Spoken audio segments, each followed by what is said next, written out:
Untangling Pandas and PANS is a podcast about two little-known medical disorders characterized by the sudden and dramatic onset of symptoms such as obsessions and compulsions, vocal or motor tics, and restricted eating behaviors, and a whole host of other symptoms following a strep or other bacterial or viral infection.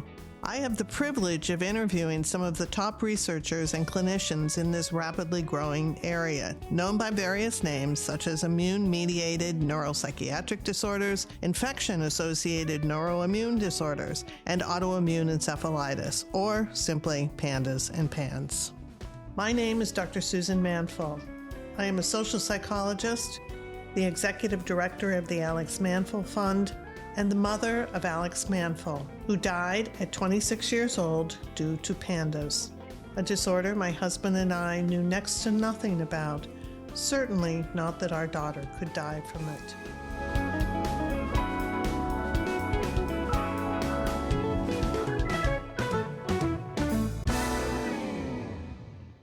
This is episode 9 of Untangling Pandas and PANS, recorded December 19, 2024.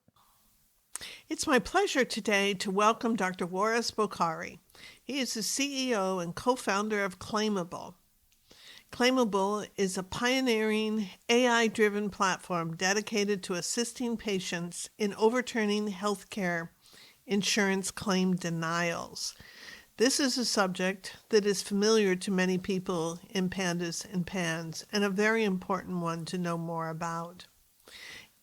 Dr. Bokhari has 15 years of experience in healthcare strategy and innovation. He's held leadership roles at prominent organizations including GE Healthcare, Apple Health, Anthem, and Amazon. He is a former National Health Service, or NHS, physician.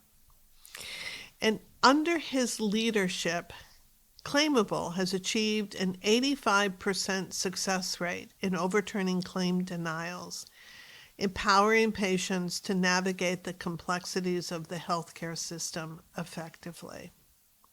We are also joined by Dr. Mark Pasternack a little later in the podcast.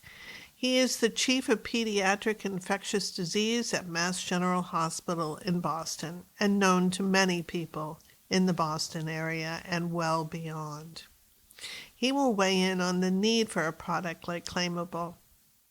And both physicians will comment on the recent horrific killing of the United Healthcare CEO, Brian Thompson, and how it has unleashed unprecedented anger and hate directed at the insurance industry. There was also recently an announcement by the American Academy of Pediatrics that PANDAS and PANS are indeed valid diagnoses. And the two physicians, I think, will have something to say about that too. Okay, Dr. Bokhari, let's get started. We're here to talk about this new product that is attracting a whole lot of attention in the PANS-PANDAS world and elsewhere, I'm sure as well. Claimable is the name of it. And I'm going to see if I can sum it up in a couple of sentences, and maybe you can either correct me or elaborate. Go for it. All right. So Claimable is an insurance appeals platform developed to help consumers or patients, essentially, to file appeals for healthcare claims that have been denied by insurance companies. And you use AI. You got it. And it was launched in September 2024. Yeah, a couple of months ago. You're spot on. Does it feel like it was just a couple months ago? No, I think it feels like a couple of months without really much sleep, to be honest. There's just been a lot to do, and, we're getting flooded with inbound from a lot of different providers and patients who all need help, all from different categories, actually, and a lot of things that we hadn't even thought of that people are getting denied for. It's been quite something. So really shows you how broken some of the kind of payment model is as it aligns to people's like experience of healthcare, and also for like anyone in healthcare to actually offer services. Sometimes they don't even know if they're ever going to get paid. Yeah. Interesting. So your background led you to have one main basic goal, and that was to make healthcare equitable, as I understand it. If we could sum it up in just a few words, to make healthcare equitable by addressing unjust healthcare denials. Can you just talk a little bit about how you arrived at that goal before we get into the details of this? Yeah, I mean, look, I'll say this. I mean, I grew up in England in a very kind of working class background with two disabled parents. And both of them, since passed. My mum died like when she was younger than I am now. So I'm 44, she was 42, which when I was 15 felt terribly old. But actually, now you realize how incomplete like her life was. But she got all of the medically necessary care she needed, and same with my dad. And as I look at it, you know, that in this country is not a given. Lots of people, might suffer like really terrible outcomes, waiting on hold for an insurance company effectively to approve the care they know they need and their physician knows they need. And that is by no means equitable. So I think I came to the US because the opportunity to actually do things and innovate in this country, like the American dream is real. Like you can change things here. It's actually really difficult in a country that's as kind of traditional as England to like really play with like the pieces of healthcare. But in this country, they'll let you do it. And that's great. We've always had like less regulation, which has meant more innovation, except when the things that are allowed to be unregulated start harming patients at scale. And that's where we've arrived with health insurance. So I got very, very curious about the way healthcare worked. And then I've kind of like interrogated that problem from like lots of different aspects. So I worked at General Electric and worked across their healthcare division and kind of all aspects from like, big MRI scanners to anesthetic machines to working on cell and gene therapies and all sorts of things, which are like very, modern and changing cancer care. And then, I was at Apple, which you would think is the most progressive company in the world and could do almost anything in healthcare. But the problem they solve is actually quite different. It's health, which is amazing, but it's not actually in the area under the curve for, healthcare GDP. So if you think about like what the US spends on healthcare, it's like pretty much 20% of GDP goes to healthcare. If you focus on health, you're really not looking at anyone who, uses a lot of healthcare. You're not actually improving that experience for them. But what you might be doing is keeping people out of that area under the curve. But that is a very different problem. So then I ended up at Anthem, which is like, how does a guy like me end up at Anthem? And it's a great question, especially given my current position. I think it's sincerely, we were told we could do anything we wanted, like more or less within reason, to like reinvent the face of health insurance. And it was a great mission. Actually, I got to hire health economists, user experience, designers, data scientists, machine learning people, brought in a lot of people from Apple and all over. And we got to work. We basically started looking at different healthcare problems that really, really impacted like minority groups and people were very financially vulnerable and started devising interventions to help those patients. And some of them made a really big difference. We did one in asthma that kept something like close to 50% of patients outside a hospital in a Medicaid population. And that was, really significant. It's just and yet to see that be deployed as a product. But, it's something that could meaningfully keep people like me, and I'm asthmatic, it's not a prop. And it's air tagged because it's so damn expensive. But yeah, I mean, it would help keep people like me out of hospital. And so it was important. And then we worked on a bunch of other things to lower the cost of medications for patients as well. Then COVID hit and the complexion of like US healthcare completely changed. And I think it's like easy to forget, but that job basically disappeared. It ended up being yeah, look, there are now 15 people who all say they're experts in healthcare and digital health, and you're all going to compete for like the $5 we're willing to spend on this. And it just got really stupid really quickly. So in the end, like I'll skip over Amazon because it's not very relevant, but I ended up like taking a long view across healthcare and just realizing that everybody's doing anything but solve the fundamental problems of healthcare access. And, you know, there's a lot of ink given to proselytizing the problem in media, right? You can pick up the New York Times and you can go to the opinion pages and it's just full of essays about how healthcare is broken. But there is no permission structure in this country that allows people like me generally to kind of say, I'm just going to change it. And so I sat around for a while thinking, like, who do I need to ask? And I called Elizabeth Rosenthal. I was like, yeah, and she's a longtime hero. And I asked her, like, you know, is it okay if I do this? She was like, kind of like, have at it, because she didn't see anything coming from the government anytime soon. So that took me down this path of like realizing that there's this big inequity in denials. No one's solving it. And wouldn't it be great to just start helping by helping? And so if you can help one patient, great. And then if you can figure out how to help 500 patients, great. And if you can figure out how to help 5,000 patients, and just keep going. And we attracted like-minded individuals who like became my co-founders, they're all like fully formed adults. They've lived real lives. And they've experienced like the kind of inequity inherent in like adult life, right? It's hard. Mm-hmm.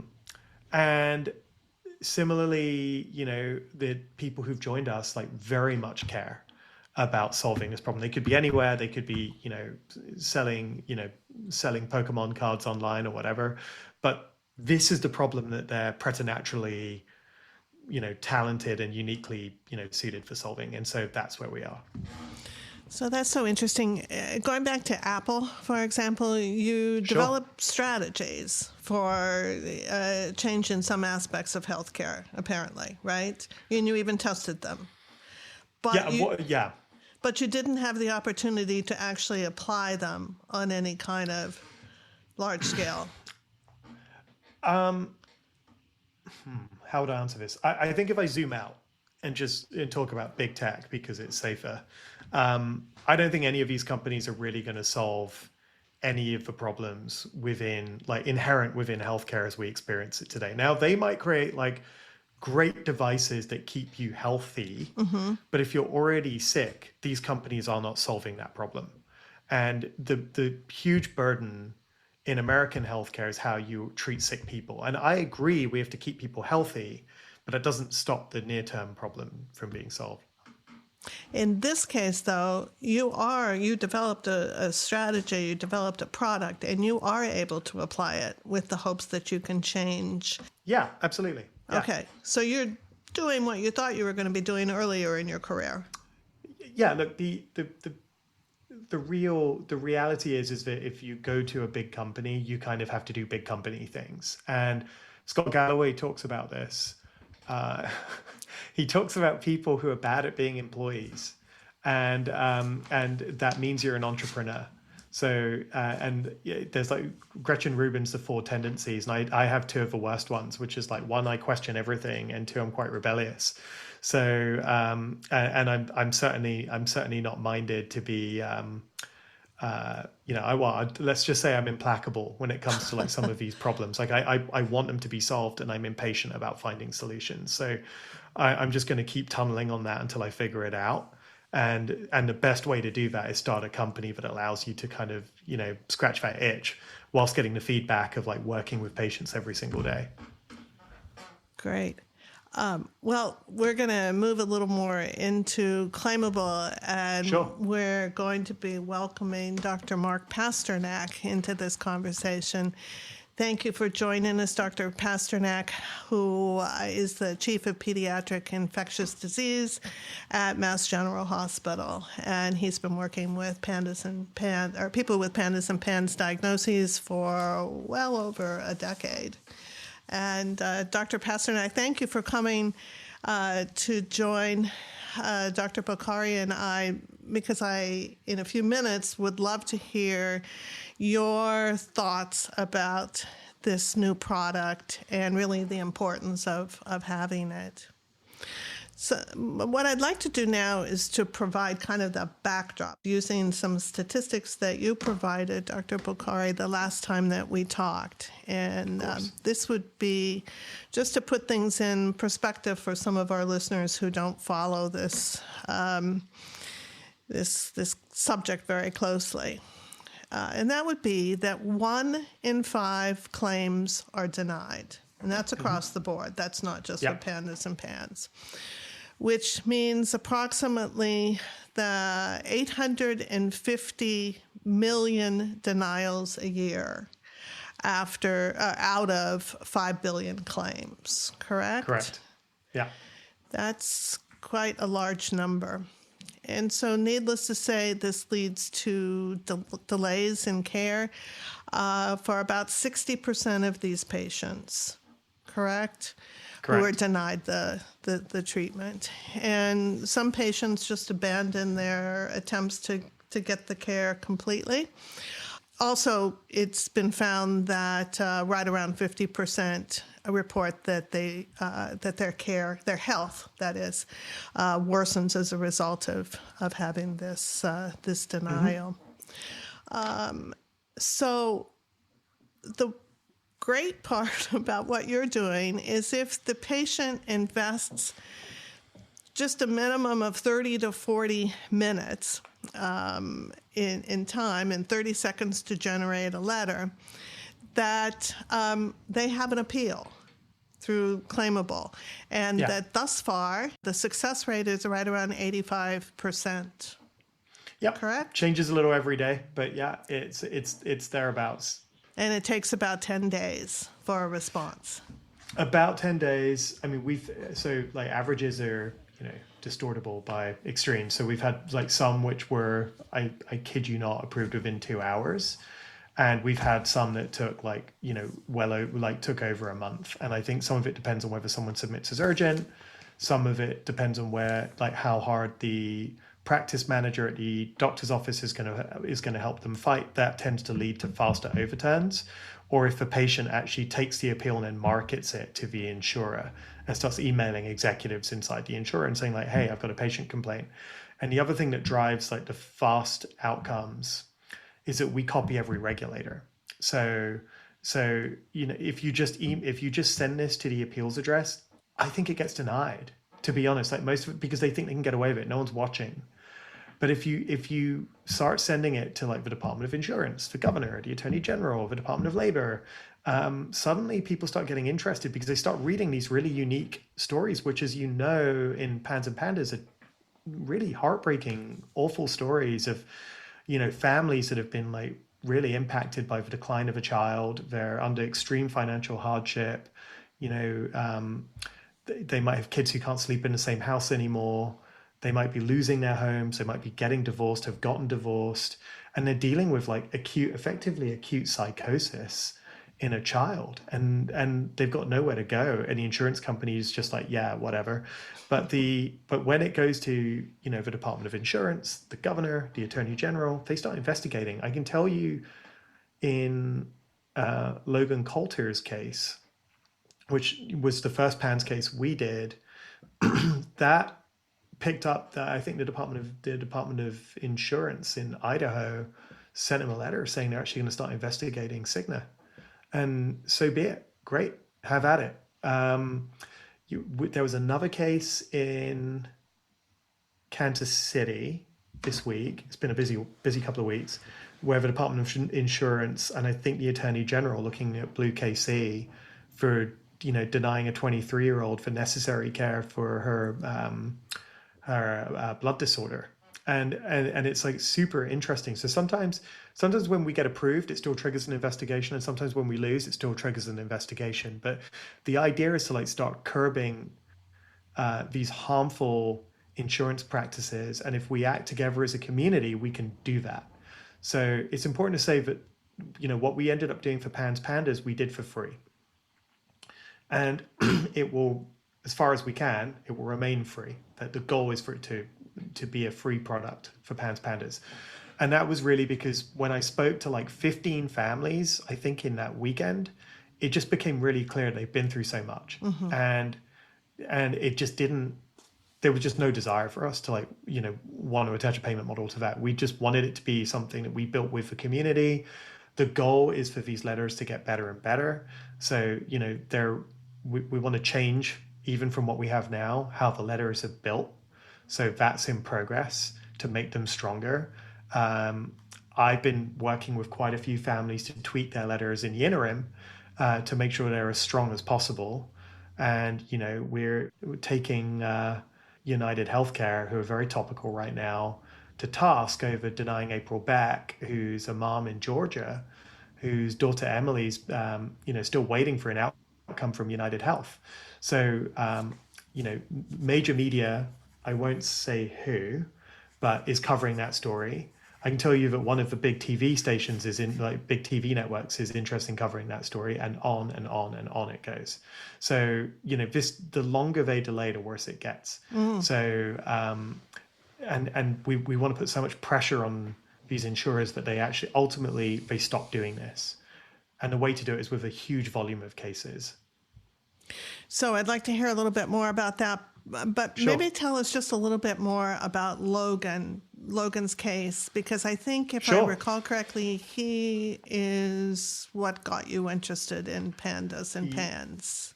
He is. So first of all, Logan is actually how I first met Mark Pasternack over email. And it was the first time since medical school I'd actually heard of PANS. I think there was a book, Pediatric Secrets or something, that mentioned it, and I remember reading about something similar to that some years ago. And Logan Coulter, his case came to me on LinkedIn. I got tagged into it, and then someone called me at 4 a.m. on a Saturday morning and said, "Hey, you got to see this, maybe you can help." So by 6 a.m. I've reached out to Logan, and then we're very shortly on the phone. And then I'm on the phone with him and his wife, Mary, and they're giving me the whole story. And then, then I'm in the midst of writing an appeal manually and pulling all of the evidence. I find Mark's paper that he wrote with Jenny Frankovich at Stanford, and all of the great work they've done. I'm like, oh, this is fantastic. There's actually really great. There's a really great standard of evidence that I can base this around that shows that IVIG is necessary or would be beneficial in a preponderance of cases. And so we wrote a really strong appeal, and we managed to get that submitted, and we got him overturned in 4 days, but it was with a lot of help from our friends. So I wrote Mark Cuban. Mark Cuban then put it out on LinkedIn. He then retweeted it on Twitter, and we started making videos about Logan's daughter, Gianna. And then Harold Perrineau, who was in the TV show Lost, his daughter had PANS. And him and his wife were instrumental in lobbying to change the law here in California because no one could meet with Newsom. Newsom wasn't taking meetings, apparently. But when Harold Perrineau came knocking, it suddenly became very apparent that they were going to meet with him, and they changed the law. And then Jeremy Renner got involved. So before we knew it, we had something well over 1 million eyeballs on Logan Coulter's case. I think, I spoke to Diane Sawyer's people at one point, TBD to what happens there. But there was a lot of attention on the fact that all of these celebrities on Instagram were really going after Cigna. So Angie Harmon got involved, and a bunch of other people. It was really interesting to see.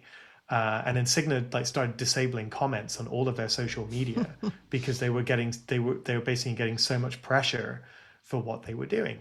So in the end, they ended up reversing it. Which was great, and they also paid for all of the out-of-pocket costs for the Coulter family, which is fantastic. So they ended up with a really good outcome. I talk to Logan every couple of days. I've made a new friend from doing this, which has been great. And so I keep up with him. It's as it's not a straight line path. And then there was another family in Indiana who don't want to be public necessarily, but there was a case that we submitted. It was interesting. It got denied, and then I looked at the denial letter, and I was like, "Wait, they used adult emergency medicine to review this case." That's a joke. So we basically reformulated the appeal. We didn't even submit it as a second level appeal. We just said, Anthem, you got this wrong, and sent it to the board of Anthem, like literally to their board of directors, and said, like, from the mother sent it and basically said, like, you guys have gotten this wrong. Here's why you're wrong, and this is what you need to do. And within about 3 days ish, I want to say 3-4 days, they had approved it. And every single time they kept trying to kick it to a low level person. And, the mom would ask me, like, what do I do now? And I'm like, well, just keep copying the executives. Like, just keep bringing them back in. Don't let them avert their eyes. Like, this is a situation that they need to be aware of, because at some point the execs are just like, get this off my desk. And, I think one has to be careful for calling people, like executives, out publicly in social media in this day and age. Be that as it may, they're accountable. And I think there's a right way of involving them, which is like, you don't understand the consequences your plan is having on everyday people. And so we're going to show you, because you're going to receive this in the mail, you're going to get it by fax, and if necessary, you're going to get it by email. And at some point, you might take a greater interest in how your business works. Well, it sounds like that's going to be the case if you have anything to do with it. Yep. Let me bring Dr. Pasternack in now. So, Mark, I know that you've had a lot of experience with insurance denials, and I'm wondering, I guess what I'd like to hear, let me just start with a broader question. Why do you think a product like Claimable is so important and has so much potential? And I don't mean to put words in your mouth, Wade. Do you think that that's the case, and why? I do think it's the case. I think I inherited the IVIG ordering end of the practice not long after I started. We had an immunologist in our PANDAS group who was quite familiar and experienced in writing IVIG orders, because she was treating a lot of children with antibody deficiency. And she would see these children, and they were sent to her basically just to write the IVIG orders, and she would do it. So my job was easy. I did the sort of other stuff, and she would do the IVIG orders. Then she left Boston and took a job in Florida, and I was left holding the bag. The allergy immunology group refused to replace them because they were very bottom line focused group, and they said, she didn't generate that many RVUs for all the work she did. No, I'm serious. They wanted someone who would see kids with runny noses and asthma and all the quick and easy things and generate a lot of procedures and stuff. And I said, we need an immunologist here for the complicated cases that we deal with. And he just would not bite. And I had no recourse. I couldn't force one on him. So I became the IVIG orderer, and I met with failure, sort of like a baseball player. A baseball player is an all-star if he succeeds 3 times out of 10. And I was not an all-star. I probably was not I think they called them Mendoza lines, something like 150, or I don't know. I was not doing very well, but occasionally I would get success, and the treatments were more often than not helpful. And then I had one patient, believe it or not, whose requests for IVIG were denied multiple times over 3 years. The child was a disaster. He was a high school student who couldn't go to school, brilliant, but sat at home and worked remotely. He could not be in a classroom. The noise, the lack of commitment of his classmates, just the chaos. He couldn't focus, and he was so debilitated. He wouldn't eat or get dressed or do anything without his parents' permission. He would ask them, "Can I take a bite of my cereal? Can I put on this shirt? Can I wash my hands?" After 3 years, I finally got his order approved. I wrote a 10-page single-space letter, the longest that I've ever done, and I got it approved. And he received 1 infusion of IVIG and has been normal for 3 years. Wow. Oh my gosh. And so I say that for people who don't believe A, in the diagnosis, or B, in the treatment, they should spend an afternoon with me and see a child like this, because it's real and it works.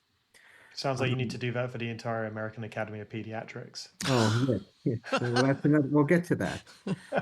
So I worked hard with some of the Massachusetts mothers who I must say were remarkably effective at getting the Commonwealth to pass bills relating to insurance coverage.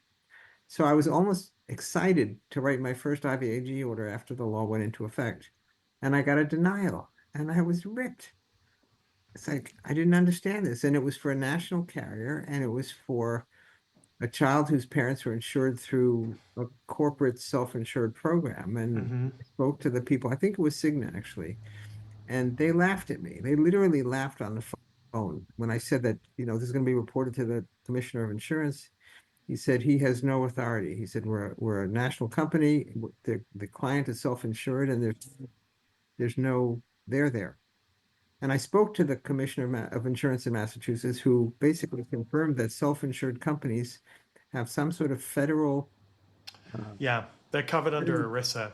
They're covered Yeah, under the and employment and type. and I would love to learn more about that, but it just I don't know what word, It's not gobsmacked something. I was just beyond myself. it's not Um, always the case though, Mark. I will say that like even like these insurers believe that's the case, and it is sure, like legally they fall under regulation from the Department of Labor. But it's always worth, in my view, report like sending these appeals to the Attorney General of the state, or the governor, because California will go to bat against right, any self-insured plan. New York does also. Depending on the state you live in, the chances are if it's egregious enough, they'll get involved. I've seen it in Missouri as well. I've seen a multi-state investigation triggered by the governor of Missouri for a self-funded plan that should be federally regulated. I've seen a Department of Pharmacy come into a clinic and card out a bunch of notes, based on PBM practices, like pharmacy benefit manager practices.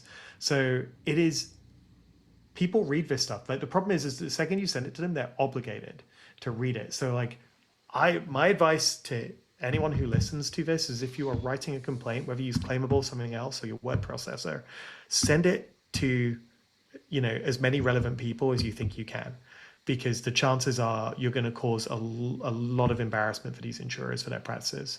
This is the right way of pushing back. right. I will say parenthetically, in Massachusetts, some of the uh, self-employer based plans have been paying for it. It's been a little bit of a struggle, Yeah. but it gets through. And I think they're aware that they are at risk of getting shamed, that the coverage is for valued employees. Mm-hmm. And they're making, a wise business decision is to allow the coverage to retain your employer. I have a patient from Maine who could not get her employer to provide coverage through their self-insured plan. And she said, if you don't do this, I'm going to leave. And she was a senior valued employee and she left. She took another job where she was sure that the benefits would provide coverage, and they did, and her child was treated and is doing quite well. Mm. And so all of her hard work was valid, and the appeal letters to a non-Massachusetts New England Right. state failed. But I must say, Warris, I didn't have the global sort of worldview and the time to just CC the letter 20 times to all the relevant people. But it's the right approach, 100%. I really think it's a genius, a stroke of genius. So, Dr. Pasternack, you're bringing up a good point. Who is, in your case, who's writing those appeals? So we've worked a kind of workaround. As Susan knows, these things take time, and it takes me away from my regular bureaucratic life. And so I get suspended at least once a year for being tardy on my charts. And it happened this summer. I was actually suspended for a month. I knew the charts were late, but our system is so primitive that the bean counters never knew. And then they found out and they went bonkers. And they suspended me, and I caught up, and that was fine. But the time to write the letters oh, I always tell patients, I either, my job one is to not get suspended because then I can't schedule appointments. And so if the letters are delayed, it's because I have to do the paperwork for the clinic. But some of the home IV companies will write a letter and they send me a PDF file and I say, this won't do. You need to send me the Word file so I can edit it. And then I edit the letter and then they send it along. And it has a fair, in Massachusetts at least, it's had a fair success rate in approval. I've also found that, I think you made this comment, that the peer review process is laughable in Yeah. general. Because my peer is not some retired orthopedic surgeon with a bad back who took a different job so he could sit and listen to these complaints and read a script that says no. But when I've spoken to someone who's actually thoughtful, I use the argument that as costly as IVIG therapy may be, this child has two much more dire financial concerns, one of which applies to you directly, which is that if this child has a psychiatric hospitalization or repeated psychiatric hospitalizations, your bill is going to far exceed the cost of the IVIG therapy. So it is cost effective for your agency to pay for the IVIG and hope the child does well. And I've made that argument with success a number of times, but you have to have someone on the other end of the phone who's willing to listen. And some of the people are truly not willing to listen. So this second tier appeal process has on occasion been helpful, but I'm always very skeptical. I've tried to set up some of these things, and I'm told I have to provide, I think it was 12 hours of availability to speak with a peer reviewer. And I basically canceled the week of clinic so that I'd be available. And then they never called me, not once during those 12 hours. Oh my gosh. So it's just punitive, demeaning, frustrating interaction. And so when people say I need to write an appeal, like I get palpitations because it's like, not only is it time that I don't have, but it's so frustrating. But I carry on because the successes fuel the engine, that it is children who get IVIG and who show no benefit are in such a minority from where I sit, that I'm happy to keep trying. Wow. I think that's great. I think, and I'm going to use that argument. I think it's a really good argument about like kind of blunting future costs. The arguments we've been using are the ones about reducing future autoimmune complications, and that children who receive uninterrupted IVIG have have more symptom-free days over a following 5-year period. I think it's a Calabrese paper and one by Ma et al. So those two papers are we tend to cite those because they're good. And then there's also a Melamed study, which I wrote this AAP thing's on my mind, but I wrote them a letter yesterday, basically asking them why they didn't include the Melamed study from 2021 or 2024 in their position paper. So open label clinical trials which show benefit of IVIG in children for OCD symptoms as measured by standardized instrument. Yes, you can criticize these studies for being small, but we're dealing with a rare disease. So like, how would these be large? Inherently, these will be small studies. That limitation comes with the territory. So, but we cite all of these studies and try and build a case based on the patient. But it's also, the parents get really impacted as well, which is the other thing we put into these appeals. Parents like not being able to work, some loss of income of one parent entirely, plus mounting costs if they have to pay for this, out of pocket. I talk to April Beck every day right now. I'm in it with these families. I'm sure you are. And if Emily gets sick, the nearest provider who actually believes in PANS or PANDAS as a diagnosis is a good 9 hours away. Mm-hmm. Right? They have to go from Georgia to Arkansas in order to get care. So it's not even that, they've two hurdles, right? Sick kid, well, three, I guess. Sick kid.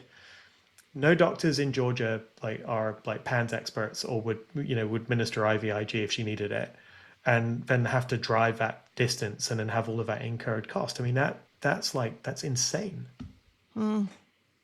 Well, the other issue that I don't think has been brought up yet is education. The fact that some are not able to attend school, and when they finally are, they're best suited to go to a therapeutic day school, which is in many cases outside of the community. So the cost to the city and the state are also elevated. Not to mention the cost on the individual, because they can't attend school and all that's lost educationally, socially that way. This is a disorder with long tentacles that affect so many aspects of one's life in the community and the medical system, and the impact on the doctors when the treatments that they prescribe are not available. So, Mark, have you had a chance to use Claimable? Not yet. I've only known about its existence for 2 or 3 weeks. We got into this pretty recently. Yeah. Yes, I will promise that I will reach out to you with the next struggle. Like I said, there have been sort of routine orders that are approved, and then in Massachusetts, at least in Eastern Massachusetts now, one of the operational obstacles is nursing staffing. There's a real shortage. I don't know why, because I'm sure they're paid well, and it's satisfying work because the nurses develop a real relationship with the children and with the families, with the parents.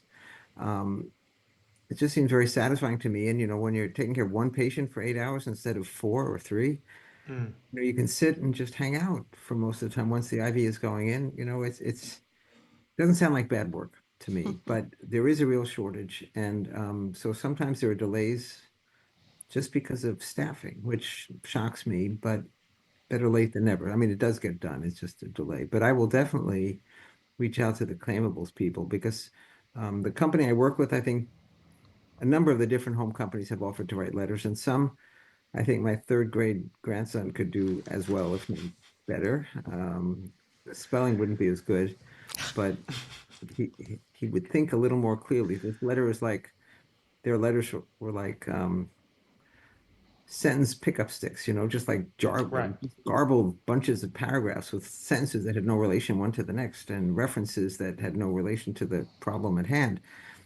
If it mentioned IVIG, they just stuck it in, and it was just, that's why I needed the Word file, because it was embarrassing, Yeah, a lot of these things are template letters, right, which has been the standard, and then it really relies on the families to like conquer the knowledge asymmetry between them and the insurance company, and the insurance company hides behind like their IVIG policy, which effectively doesn't include PANS or PANDAS because it's an off-label use, and then they say it's either not medically necessary, investigational and experimental, or not covered under formulary. So our view is request a formulary exception request for medical necessity, and so we just say to them, like, we're requesting an exception to your formulary process because it's not on label and it is medically necessary, and we've included this letter that came from the PANS Research Consortium, which summarizes the evidence and cites a good 25 peer-reviewed studies. So it's like a backstop to say, like, look, there is a consensus of sensible experts. In England, we have this kind of test in medical ethics called the Bolam test, which has been, I think, long superseded, but it's like starting to show my years out of practice. But effectively, it said, like, do you practice in accordance with like a reasonable standard that other people might also consider this reasonable? Like they called it a reasonable body of medical men that your decision would conform with. So I think, what we try and demonstrate through the PANS research letter is that a group of like well-credentialed experts agree that this is, there is consensus effectively that this is a reasonable treatment, and you, insurer, with your internal medicine, your adult internal medicine physician, acting as your denier for hire, you don't know what you're talking about, and you should probably listen to these guys. So that's what we try to show. And there's also like precedent cases, which is like another really, really important thing that people ought to know. And the PANS PANDAS community is a tight community, which I love, right? I actually love that like all of these parents talk to each other about how to help their kids. So what we try to do is like every time we get a win to ask the family if we can anonymize the case, but keep the insurer details. So then it becomes precedent against that insurance company. So then we can just keep citing these cases. And then we kind of get this kind of like snowball effect of lots of different parents who've been approved by lots of different plans. And eventually there's overlap, right? So you can like directly cite a case and say like, hey, I'll pick on Blue Cross Blue Shield Illinois because I've got to go fix a problem with them in a couple of hours. But that, you've approved this for this patient before or for a similar patient before. Why not me? Like my case is actually strikingly similar.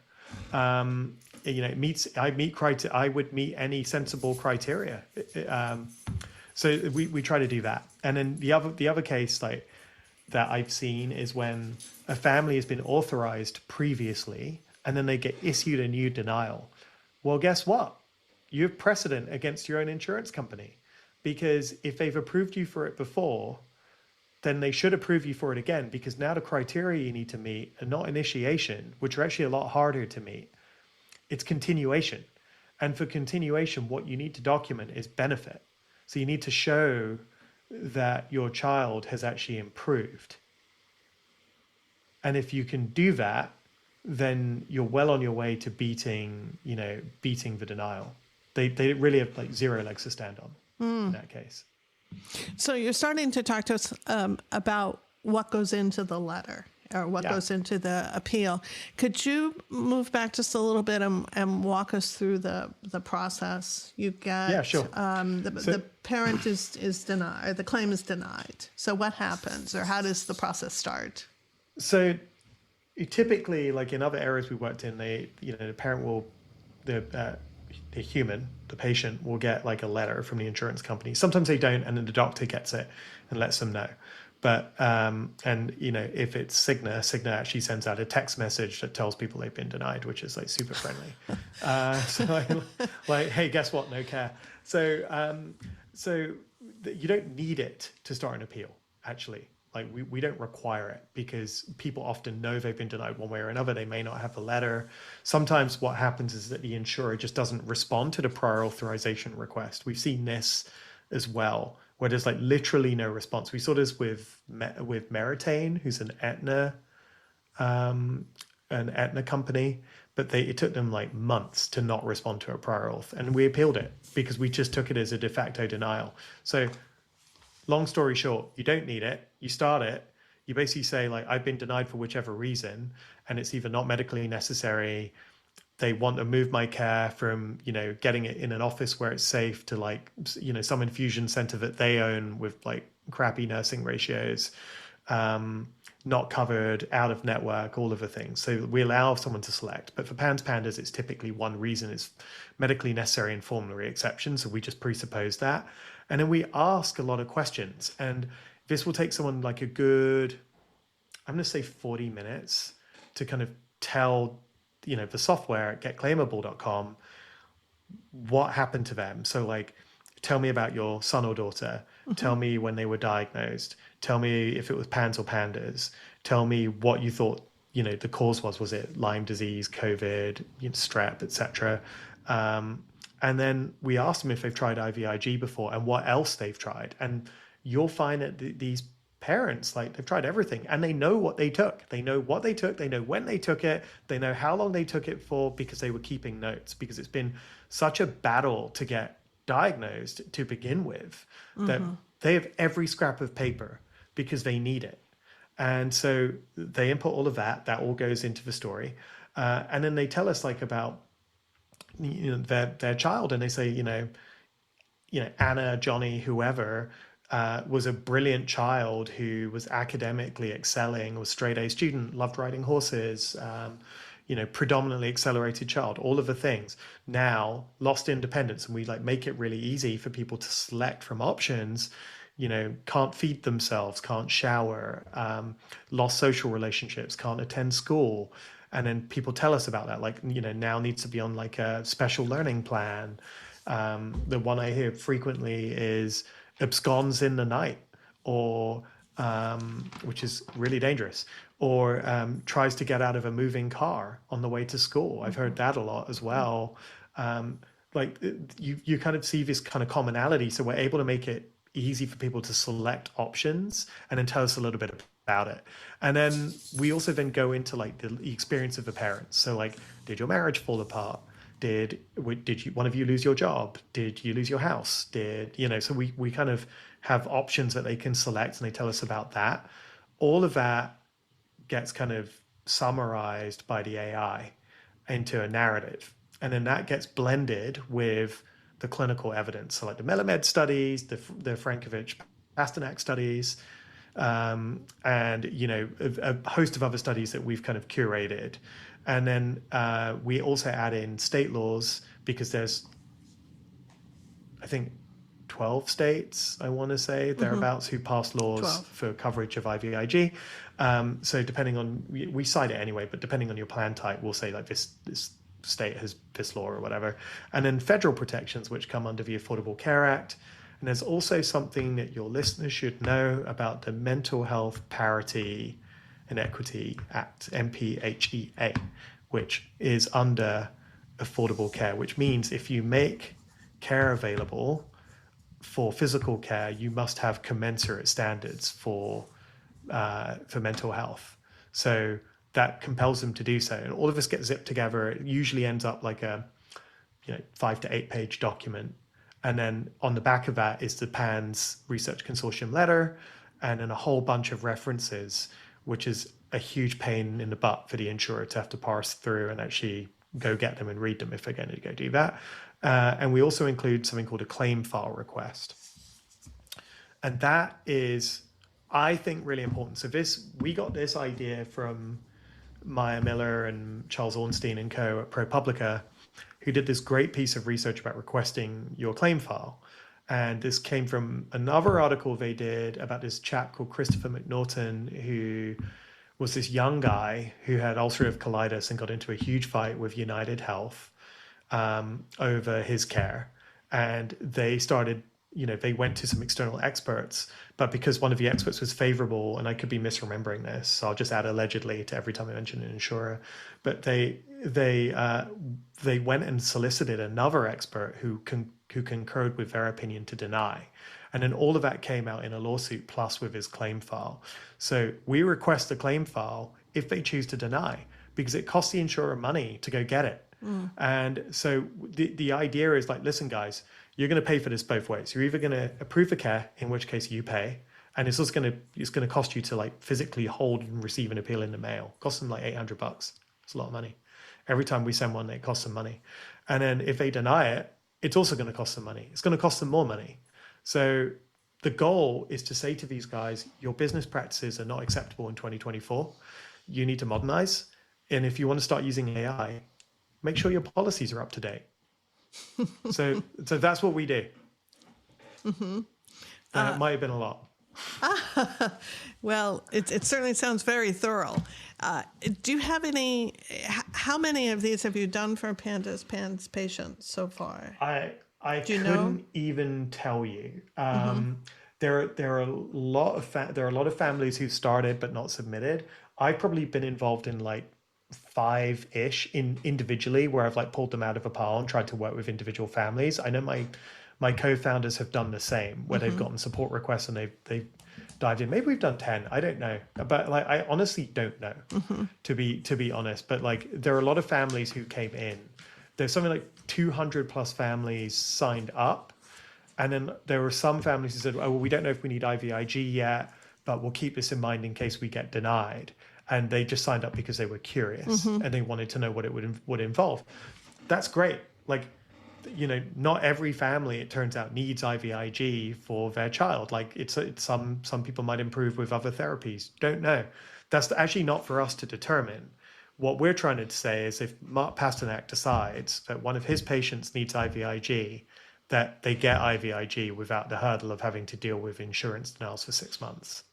That's our goal. We're not trying to prescribe it, and we're not trying to increase the prescription rate. We're trying to make sure that if it is prescribed, that a family gets it. Well, that is the key. If the doctor, after working with this patient determines that IVIG is needed, then that's really, in my very humble opinion, should be what's top in making the decision. Well, you've had lots of other successes in other areas, though, in rheumatology, and I think I read someplace that you have sought approval and been successful for as many as 60 different types of treatments in other areas. It's more than that now. I don't even know what the number is. I'm sorry, I should have prepared. We've added a few more. It's more than that now. I think it's closer to 80, but I could be wrong. But we're constantly adding things. Like I think like Otezla and Sotokayu and something else is being added this week, I think, because we've got to add them. And then there's also like additional treatments for gout that we just added, like Krystexxa, which gets denied a lot. And I have done all of the research for Prolia for osteoporosis, which gets denied a ton. And it's the only therapy that actually improves bone density in women. So they'll put you on a bisphosphonate, and that might stop you from losing, but it doesn't actually help you improve your bone density. So, it's kind of interesting. So the weirdest thing about this, and Mark, you'll appreciate this, is that it's so hard to keep current. But I swear I'm doing more reading now than I've ever done at any other point in my career. Like I'm constantly in journals all the time, which is, it's completely, it's kind of great. I don't feel like I've lost too many steps, but it's kind of, for that, from the nerd aspect, I'm really grateful to do this. Well, on the subject of treatments, what about rituximab? We could add it. If Mark, if you're willing to send us data on it, we'll add it. I think it's the victim of the same small study kind of experience that you alluded to. It's a harder sell for two reasons, maybe three reasons. One is it doesn't work quickly. It shuts down antibody production, but the existing antibody pool is slow to turn over, and the general statement is don't expect to see any benefit for 3 months. Right. So for a child in crisis, that sounds like don't expect to see any benefit for 3 eternities, because every day is so stressful. The second is that it's about 3 times the cost of IVIG, believe it or not. So it's a major commitment, and in fact, it's worth putting in an appeal letter that if you don't appeal this, the kid's going to decline, and we're going to come back and need rituximab, which is going to cost you 3 times as much. Right. The third, though, is that it's remarkably effective at what it does. It ablates B cells, antibody-producing cells from the circulation. When we do flow cytometry looking for circulating B cells after administering rituximab, it's always 0 for a whole year. Wow. And in the pre-COVID era, I didn't think too much about it. But there have been anecdotal cases of children or adults who have been B cell depleted and got COVID and had a bad sort of course. So I'm a little bit more cautious than using other agents. I have colleagues who treat a lot of multiple sclerosis and other neurological disorders with rituximab, and they think I'm the biggest chicken in the world. I've been told to my face, someone else has said to me, I'm treating 100 patients with rituximab, and not one has gotten sick with COVID. Like, what are you waiting for, basically? And so, isn't this though the difference between like a guideline and a protocol, right? Like physician autonomy and judgment, and your acumen basically draws the line at how you practice medicine. right? No, I think the rituximab therapy per se is regimented. I mean, it's a standard. Sure. You give for PANDAS, you give a dose and you give another dose 2 weeks later, and then you're done for a year.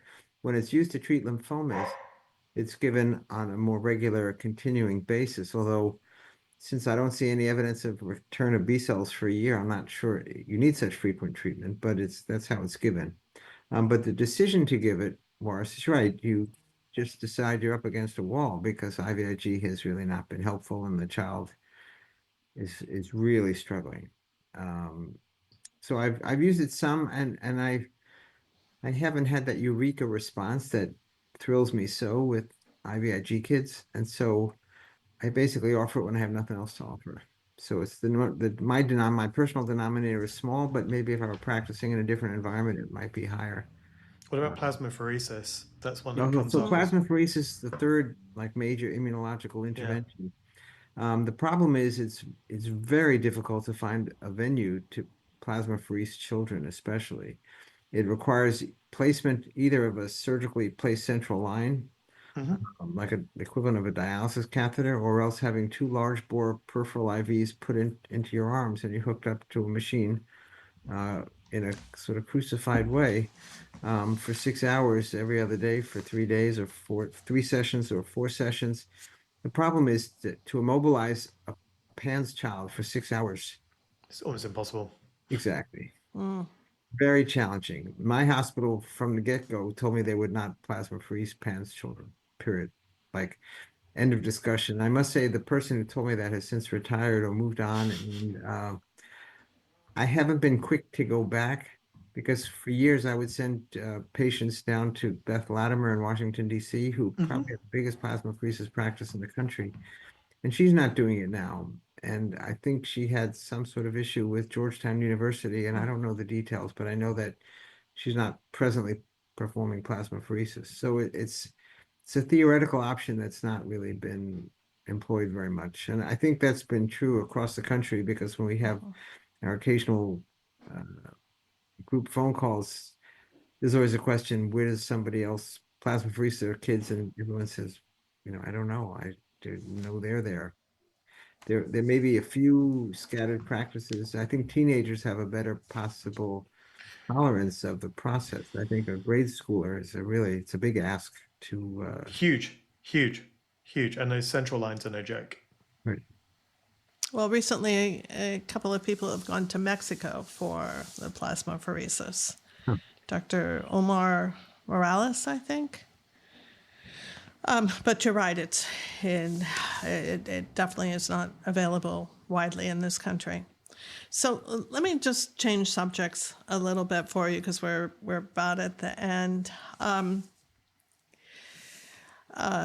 Bokhari, we spoke about 2 weeks ago, and it was right after our conversation, the horrible event, the murder of the United Healthcare CEO, Brian Thompson, occurred. And we all know now that it unleashed a flood of anger and hate against insurance companies. And I want to make it clear that no one condones, I certainly don't, and I don't think anyone on this Zoom condones the personal attacks at Robert Thompson or Brian Thompson, the really vulgar comments that were made. But just looking at the hate and the anger that was unleashed, I'm wondering if that, or how surprising that was to either of you. It's so, to your point, I don't condone attacking individual executives or people in general, and certainly not murder. That's like, Or the comments that occurred. Yeah, it's quite something. I mean, it's also like not surprising either. These executives are often guarded like very heavily by security. They're flanked by security. It certainly was the case when I was at Anthem, that the CEO was heavily guarded. You couldn't even really get onto the executive floor unless you had a reason to be there. So I mean that's been true. I think what people haven't really thought about is, why do they need guarding? And the reason why they need guarding is because the business practices at scale become discriminatory to like 1 in 5 people, 1 in 3 if you're really sick and you're a high health user, your odds of being denied are way higher. So, this has led to like severe economic hardship for, many families across the country, and people whose, health has been impacted and lives have been badly affected. So like, this has been considered like the price of doing business in America for a very long time, and it's been this kind of like deep pain that's like woven within to the kind of fabric of American life, and everybody's been living with it. And then, you know, Brian Thompson gets murdered in New York City, and suddenly it just erupts. And sure, there's a lot of hate and vitriol, and let's separate that out as like not particularly useful to engage with. But like, let's look at the stories which are coming out here, and they're horrifying. You know, the actual like denial stories that people are sharing, they're absolutely horrifying. To me, they're no surprise. And you know, I look at this as akin to talking about gun violence after a school shooting, and talking about you know, gun reform and gun safety and all of those kinds of issues. It comes up every single time, and then the gun lobby will say, it's too soon. We shouldn't talk about this right now. Okay, this has happened. You know, unfortunately, this has happened, but I think we should have this conversation about what needs to change in healthcare. I think we should be actually listening to these families. The United Health's response, United Health Group, which is a parent company of United Healthcare, is run by Andrew Whitty. He said that it's noise, that, you know, we shouldn't listen to the negative comments in media. It's all noise. This is not noise. This is families actually expressing their deep, deep frustration with the service and the product you sell. It's a really good opportunity on some level to listen to them, to actually figure out what's wrong and make it less bad. But I truly think this is existential for the health insurance industry, because they've got a really big problem. If they start acknowledging that they've made mistakes, there's going to be a tidal wave of like quite righteous lawsuits that, you know, for all sorts of things, which I imagine will just come out of a woodwork. So there's it's an interesting moment, but for the first time, like, their business model looks really, really vulnerable, and I'd love to see it change. You, of course.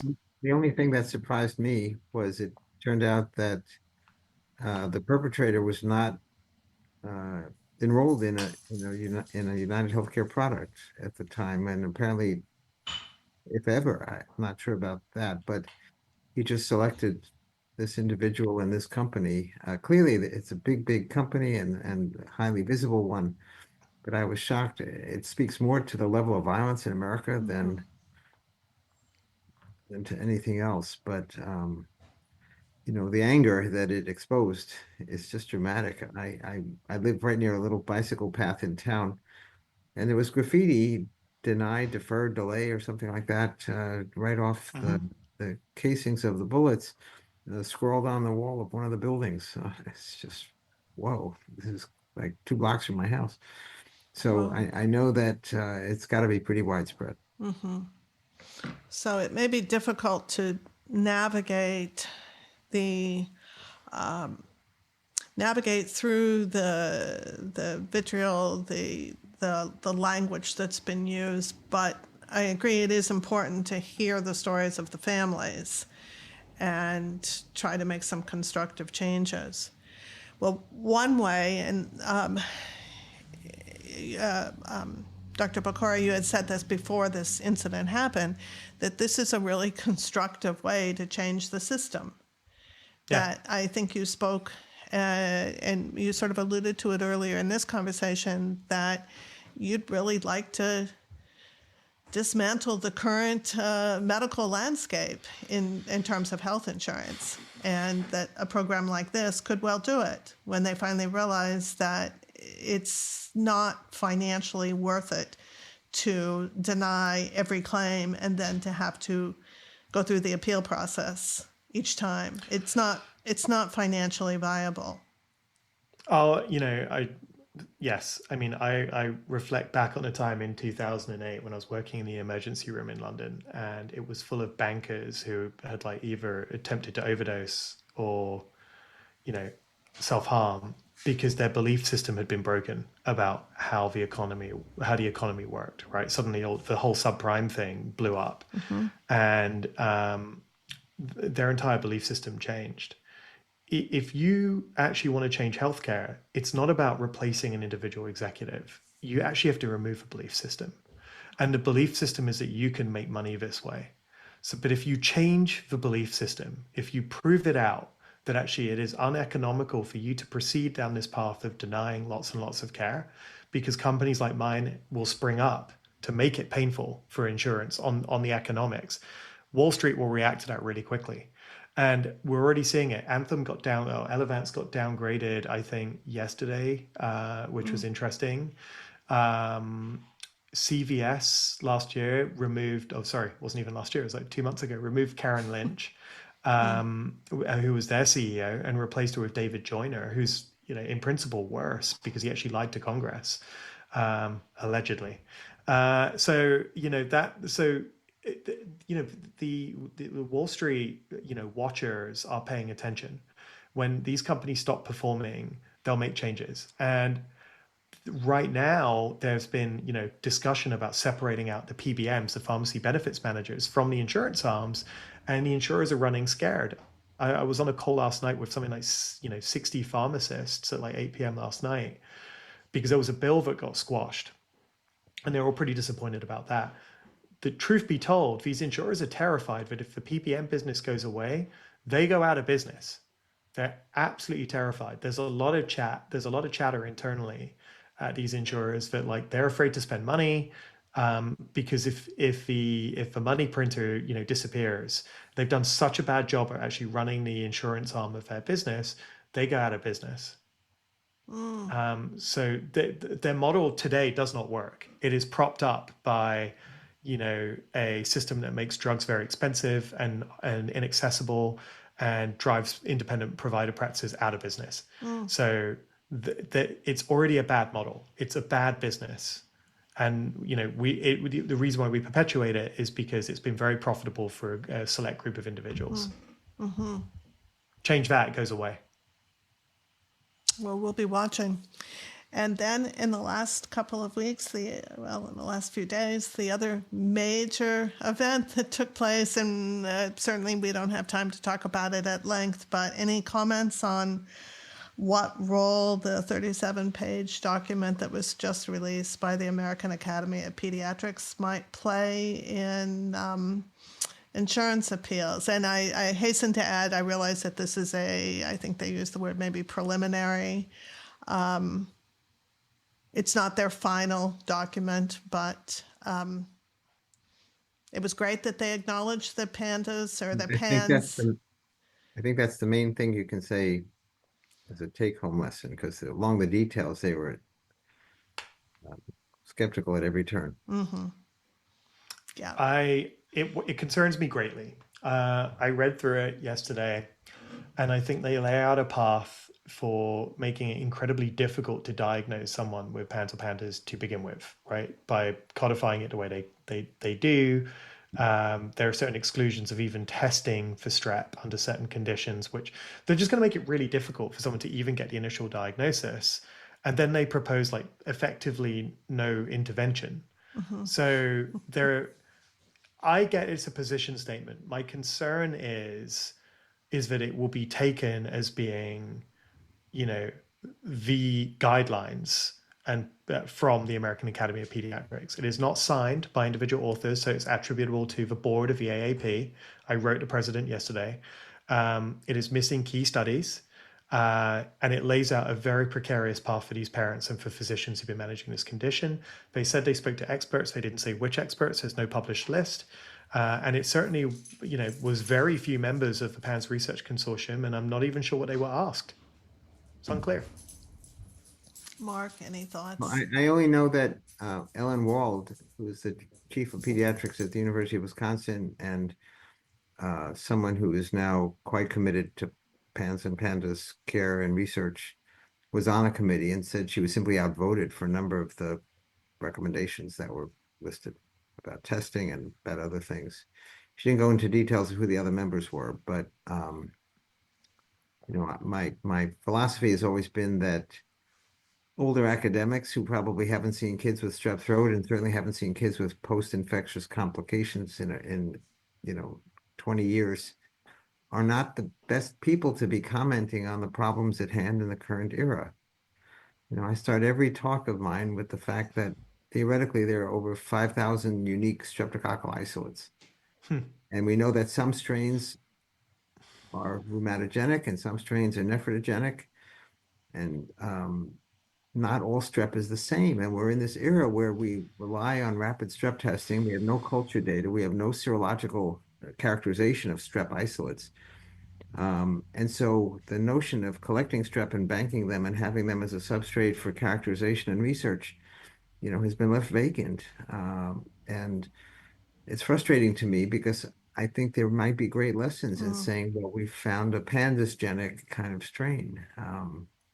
If there's a rheumatogenic strain, and we know that Siemens chorea is a direct complication of that immunological event, there must be overlap with other strains that are producing PANS or PANDAS. So my long-term hope is that sometime we'll collect strains. But you're right, it's frustrating, but at least they acknowledge the problem exists, which is a step forward. That is a step forward.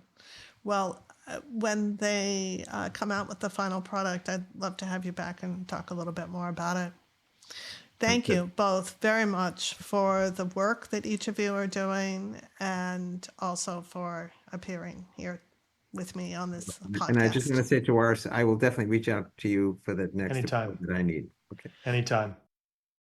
And to those people who are listening, how do they reach you, or what is the web address? It's getclaimable.com. And generally people find me by harassing me on LinkedIn and Twitter or wherever. I mean, I'm very responsive. Like if genuinely, if there's a family who needs help, I will try and figure out a way of helping you. So the goal is to just try and get as many people onto therapy as possible and start building up this precedent library. So then we can start helping more and more families at scale. So happy to help. And thank you for having me. Great. And we'll keep making people more and more aware of what you're doing. All right. Thanks you both very, very much. Good night. It's great to see you both. Happy holidays. Thank you. You too. Bye, you guys. This concludes episode 9 of Untangling Pandas and PANS. Thank you for listening.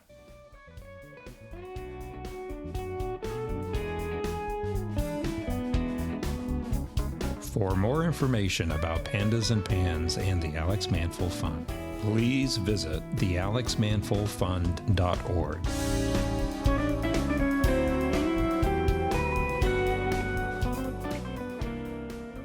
The content in this podcast is not a substitute for professional medical advice, diagnosis, or treatment. Always seek the advice of your physician or other qualified healthcare provider with any questions you may have regarding a medical condition.